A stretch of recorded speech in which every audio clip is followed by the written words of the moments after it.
Hi friends, Amit life maker YouTube channel पे आप लोगों का स्वागत है। देखिए दोस्तों, आज का इस सेशन में दोस्तों हम लोग करने वाले हैं भारतीय राष्ट्रीय प्रतीक जो है दोस्तों भारत का, उसके बारे में। और ये है घटना चक्र का दोस्तों पूर्वावलोकन क्वेश्चन। भारत का राजनीति शास्त्र दोस्तों पॉलिटी है। अभी तक का क्वेश्चन जितना भी पूछा जा चुका है दोस्तों, सारा क्वेश्चन इसमें हम लोग डिस्कशन करेंगे। तो इससे पहले ब्रीफ में हम लोग दोस्तों एक बार इसका थ्योरी पढ़ लेते हैं। ये नोट्स पढ़ने के बाद दोस्तों उसके बाद हम लोग क्वेश्चन पे आते हैं। तो देखिए दोस्तों, हम लोग का समय ज़्यादा व्यतीत ना हो तो हम लोग डायरेक्ट नोट्स पे आते हैं। देखिए दोस्तों, बोल रहा है भारतीय झंडा संहिता में उल्लेख है कि राष्ट्रीय झंडे के रंगों और उसके मध्य में चक्र के महत्व का यथेष्ट वर्णन डॉक्टर राधाकृष्णन द्वारा संविधान सभा में किया गया था दोस्तों। डॉक्टर राधाकृष्णन द्वारा संविधान सभा में किया गया था। डॉक्टर एस राधाकृष्णन ने स्पष्ट किया कि भगवा या केसरिया रंग त्याग या निस्वार्थ भावना का प्रतीक है दोस्तों। हमारे झंडे के मध्य में सफ़ेद रंग हमें सच्चाई के पथ पर चलने और अच्छे आचरण की प्रेरणा देता है। हरा रंग मिट्टी को और वनस्पतियों के साथ हमारे संबंधों को उजागर करता है, जिन पर सभी प्राणियों का जीवन आश्रित है। सफ़ेद रंग के मध्य में अशोक चक्र धर्म के राज्य का प्रतीक है। चक्र प्रगति का प्रतीक है। जड़ता प्राणहीनता का प्रतीक है। चक्र शांतिपूर्ण परिवर्तन की गतिशीलता का प्रतीक है। भारत का राष्ट्रीय ध्वज तिरंगा 3 रंगों की पट्टी में विभाजित आयताकार है। ध्वज की लंबाई और चौड़ाई का अनुपात 3:2 है। 3:2 है।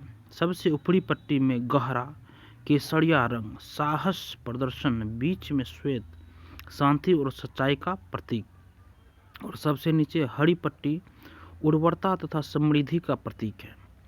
ध्वज के बीच की पट्टी में एक नीला चक्र है जिसमें 24 तीलियां हैं, जिसका प्रारूप सारनाथ में अशोक के सिंह स्तंभ पर बने चक्र से लिया गया है।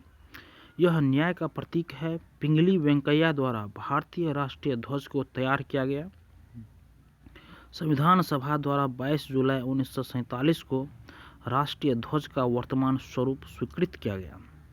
भारत का राज्य चिन्ह सारनाथ स्थित अशोक के सिंह स्तंभ की अनुकृति है दोस्तों। देखिए दोस्तों, संविधान सभा द्वारा देखिए दोस्तों 22 जुलाई 1947 को राष्ट्रीय ध्वज का वर्तमान स्वरूप स्वीकृत किया गया था। और भारत का राज्य चिन्ह है जो दोस्तों सारनाथ स्थित अशोक के सिंह स्तंभ की अनुकृति है। भारत सरकार द्वारा इसे 26 जनवरी 1950 को अपनाया गया।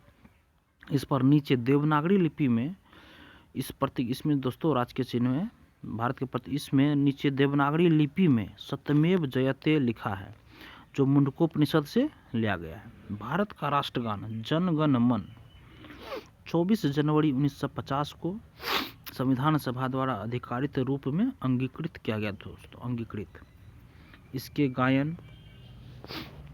इसके गायन की अवधि दोस्तों जनगण मन की गायन की अवधि दोस्तों 52 सेकेंड है। ये भी क्वेश्चन पूछा जाता है दोस्तों।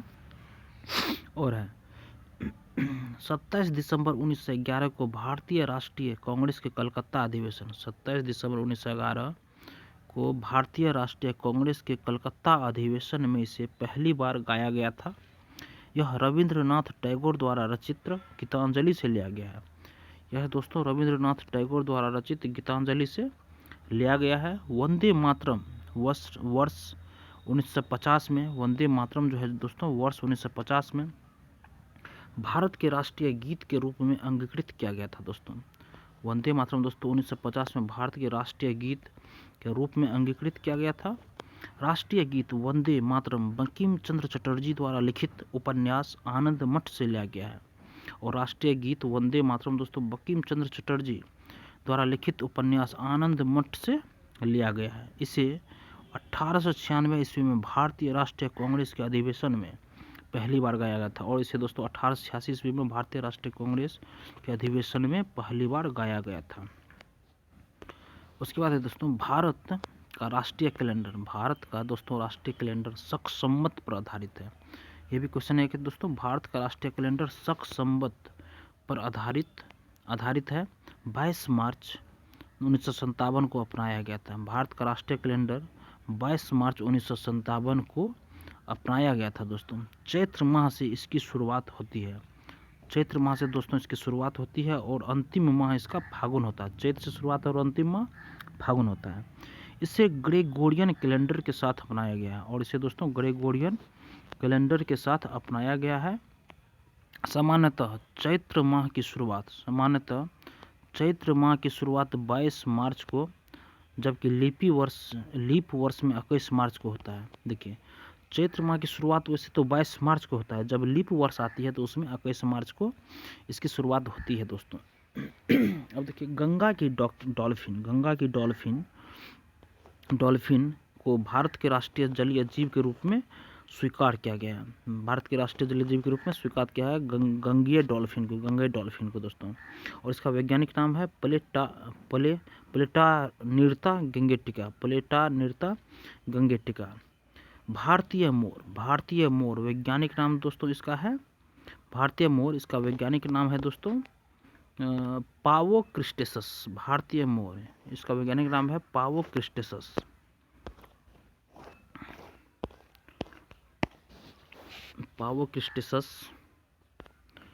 को भारत के राष्ट्रीय पक्षी तथा बाघ को दोस्तों, जिसका वैज्ञानिक नाम पेंथेरा टाइग्रिस है, वो भारत के राष्ट्रीय पशु के रूप में स्वीकार किया गया है। वर्ष 2008 में भारत सरकार द्वारा गंगा नदी को राष्ट्रीय नदी घोषित किया गया है। भारत सरकार द्वारा स्वाधीनता दिवस 15 अगस्त भारत सरकार द्वारा स्वाधीनता दिवस दोस्तों 15 अगस्त, गणतंत्र दिवस 26 जनवरी को और गांधी जयंती 2 अक्टूबर को राष्ट्रीय दिवस के रूप में घोषित किया गया है। ध्यातव्य है कि कमल को दोस्तों राष्ट्रीय पुष्प और आम को राष्ट्रीय फल और बरगद को राष्ट्रीय वृक्ष के रूप में मान्यता है। केंद्र सरकार द्वारा राज्यसभा में दिए गए उत्तर के अनुसार इस संदर्भ में हालांकि कोई अधिसूचना जारी नहीं की गई है दोस्तों। देखिए प्रश्न कोश है दोस्तों। अब हम लोग इसी थ्योरी के बेस्ड पे क्वेश्चन है, वो क्वेश्चन करने वाले जो प्रीवियस ईयर क्वेश्चन पूछा गया वो है क्वेश्चन। देखिए दोस्तों, देखिए बोल रहा है किस वर्ष में जन गण मन को भारत के राष्ट्रगान के रूप में अपनाया गया था दोस्तों? तो 1950 में जन गण मन को भारतीय राष्ट्रगान के रूप में अपनाया गया था। देखिए संविधान सभा ने 24 जनवरी 1950 को जन गण मन को राष्ट्रगान के रूप में अपनाया। संपूर्ण राष्ट्रगान को गाने का समय लगभग 52 सेकंड है। 2 में है संपूर्ण राष्ट्रगान का वादन गायन काल कितना है दोस्तों? 52 सेकंड। अगला क्वेश्चन दोस्तों, भारत सरकार द्वारा राजकीय चिन्ह स्टेट एम्ब्लेम कब से अंगीकृत एडॉप्ट किया गया था दोस्तों? तो ये किया गया था दोस्तों 26 जनवरी 1950 से। 26 जनवरी 1950 को अंगीकृत किया गया था। कि भारत शासन द्वारा राजकीय चिन्ह को 26 जनवरी 1950 को अंगीकृत किया गया था। यह सारनाथ वाराणसी स्थित अशोक के सिंह स्तंभ के शीर्ष की अनुकृति है। अगला क्वेश्चन है दोस्तों, भारत की संविधान सभा ने राष्ट्रीय ध्वज को सर्वप्रथम कब स्वीकार किया? भारत की संविधान सभा ने राष्ट्रीय ध्वज को सर्वप्रथम कब स्वीकार किया? तो 22 जुलाई 1947 को स्वीकार किया। 22 जुलाई 1947 को स्वीकार किया। देखिए दोस्तों, बोल रहा भारत की संविधान सभा ने अपने चौथे अधिवेशन, भारत की संविधान सभा अपना चौथा अधिवेशन जो हुआ था दोस्तों 14 जुलाई 1947 से 31 जुलाई 1947 तक, 14 जुलाई 1947 से 31 जुलाई 1947 तक में 22 जुलाई 1947 को भारत का राष्ट्रीय ध्वज स्वीकार किया। 22 जुलाई 1947 को राष्ट्रीय ध्वज स्वीकार किया। राष्ट्रीय ध्वज के बीच चक्र में 24 तिलियां हैं तथा राष्ट्रीय ध्वज की लंबाई 3:2 है दोस्तों। अगला क्वेश्चन दोस्तों, निम्नलिखित कथनों पर विचार कीजिए। भारत की संवैधानिक सभा ने राष्ट्रीय ध्वज का प्रारूप 22 जुलाई 1947 को अपनाया था। और इसके बाद दोस्तों है देखिए यही ऑप्शन इसका सही होगा दोस्तों, यही सही होगा। राष्ट्रीय ध्वज के बीच चक्र में 21 तिलियां दोस्तों, 21 नहीं दोस्तों 22 होता है। उसके बाद राष्ट्रीय ध्वज की चौड़ाई की लंबाई, ये भी गलत है दोस्तों, 3:2 होता है, सॉरी 3:2 होता है दोस्तों। उसके बाद देखिए दोस्तों 6 नंबर क्वेश्चन है, भारत की संविधान सभा ने निम्नलिखित में से किस तिथि को राष्ट्रीय ध्वज अपनाया था दोस्तों? तो 22 जुलाई 1947 को। अगला क्वेश्चन है, भारतीय राष्ट्रीय ध्वज के प्रारूप को किस दिन स्वीकार किया गया? किस दिन स्वीकार किया गया? तो ये दोस्तों 22 जुलाई 1947 को। अगला क्वेश्चन है, भारत का राष्ट्रीय पशु है, भारत का राष्ट्रीय पशु क्या है? भारत का राष्ट्रीय पशु बाघ है, बाघ। देखिए भारत का राष्ट्रीय पशु बाघ पैंथेरा टाइग्रिस है। देश में बाघों की घटती संख्या को देखते हुए अप्रैल 1973 में बाघ परियोजना शुरू की गई। अप्रैल 1973 में बाघ परियोजना शुरू की गई। भारत का राष्ट्रीय पुष्प कौन सा है दोस्तों? भारत का राष्ट्रीय पुष्प कौन सा है? भारत का राष्ट्रीय पुष्प कमल है। भारत का राष्ट्रीय पुष्प कमल है दोस्तों। उसके अगला क्वेश्चन है दोस्तों,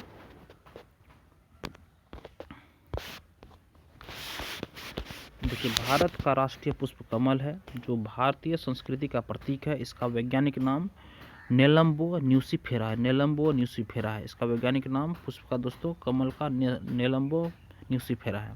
अगला क्वेश्चन है दोस्तों, भारत का राष्ट्रीय पक्षी कौन है? तो भारत का राष्ट्रीय पक्षी दोस्तों मोर है।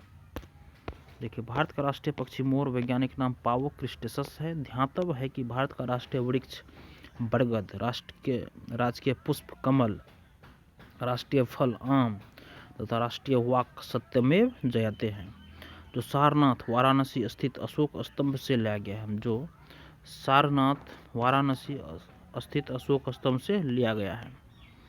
अगला क्वेश्चन है दोस्तों, भारतीय राष्ट्रीय ध्वज में चक्र किसका प्रतीक है? भारतीय राष्ट्रीय ध्वज में चक्र किसका प्रतीक है दोस्तों? तो न्याय का प्रतीक है। भारतीय राष्ट्रीय ध्वज में चक्र किसका प्रतीक है? तो न्याय का प्रतीक है। देखिए भारतीय राष्ट्रीय ध्वज में सफ़ेद पट्टी के बीच में नीले रंग का जो चक्र है, जिसका प्रारूप सारनाथ में अशोक के सिंह स्तंभ पर बने चक्र से लिया गया है। इसमें 24 तिलियां आड़े हैं, यह न्याय का प्रतीक है दोस्तों। अगला क्वेश्चन है, भारत के राष्ट्रीय ध्वज में आरों की कुल संख्या है? तो दोस्तों 24 है। अगला क्वेश्चन दोस्तों 13 नंबर में बोल रहा है, राष्ट्रीय पंचांग के संबंध में कौन से कथन सही हैं दोस्तों? तो ऑप्शन नंबर देखिए दोस्तों, इसमें भारतीय राष्ट्रीय पंचांग विक्रम संवत पर आधारित है, गलत है दोस्तों। यह शक संवत पर आधारित है दोस्तों, ये गलत है।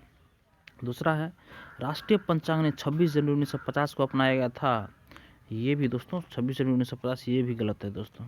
देखिए ग्रेगोरियन कैलेंडर के साथ साथ देश भर के लिए शक संवत पर आधारित राष्ट्रीय पंचांग, जिसका पहला महीना चैत होता है और समान वर्ष 365 दिन का होता है, 22 मार्च 1957 को अपनाया गया था। चैत्र का पहला दिन सामान्यतः 22 मार्च और अधिवर्ष में 21 मार्च होता है दोस्तों, लीप वर्ष में 21 मार्च होता है दोस्तों। ये हमारा आज का लास्ट क्वेश्चन था दोस्तों इसका, और राष्ट्रीय प्रतीक का। और कल जो हम लोग का टॉपिक होगा दोस्तों, वो होगा राज्य एवं संघ राज्य क्षेत्र, राज्य एवं संघ राज्य क्षेत्र। तो दोस्तों जो अभी तक मेरे पिछले वाले वीडियो को नहीं देखे वो जाके वो वीडियो पहले देखिए, क्योंकि आपके आगामी जो आने वाली परीक्षा है दोस्तों, बिहार शिक्षक भर्ती 4.0, 5.0, बीपीएससी पीटी का है, और जो जहाँ भी दोस्तों पॉलिटी पूछा जाता है आपका, अगर यहाँ से तैयारी कर लेते हैं दोस्तों, तो आपका एक भी क्वेश्चन कहीं से छूटने वाला नहीं है दोस्तों। वीडियो अगर आपको पसंद आई हो दोस्तों, तो वीडियो को लाइक कीजिए और मेरे चैनल को सब्सक्राइब कीजिए। धन्यवाद दोस्तों।